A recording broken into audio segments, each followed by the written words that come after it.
আজকে আমি নিরামিষ পটল পাসিন্দা করব। তার জন্য পটলগুলো ছাড়িয়ে রেখে আমি নুন মাখিয়ে রেখেছি। এবার তেল গরম করে আমি পটলগুলো ভেজে নিচ্ছি।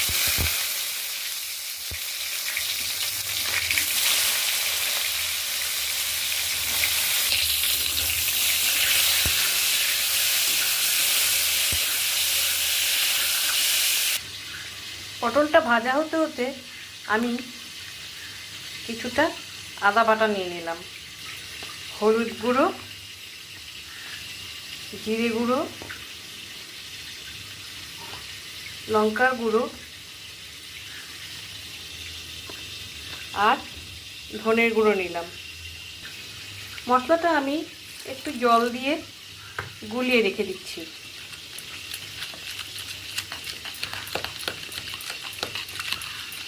এদিকে একটা মাঝারি সাইজের টমেটো আর 8-9টা কাজু বাদাম আমি একটু পেস্ট করে নেব। পটলটা আমার সুন্দর করে ভাজা হয়ে গেছে। এবার এই তেলের মধ্যে আমি 2টো এলাচ, লবঙ্গ আর একটু দারচিনি দিয়ে দিলাম, দিয়ে গুলে রাখা মশলাটা দিয়ে দিলাম।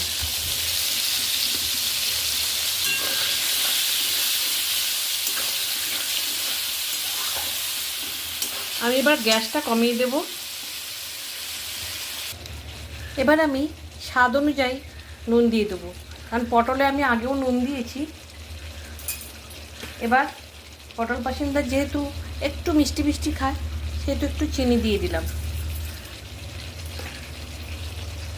আর এদিকে টমেটো আর কাজু বাটাটা দিয়ে দিচ্ছি,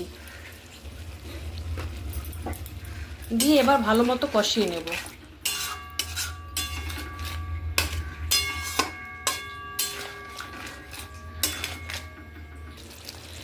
গ্রেভিটা অনেকটা টেনে গেছে, কিন্তু আমি আরও খানিকটা টানে নেব।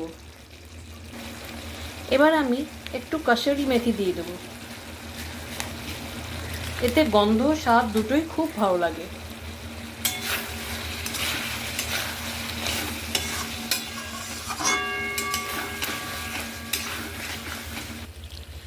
আমার পটল পাসিন্দাটা হয়ে গেছে।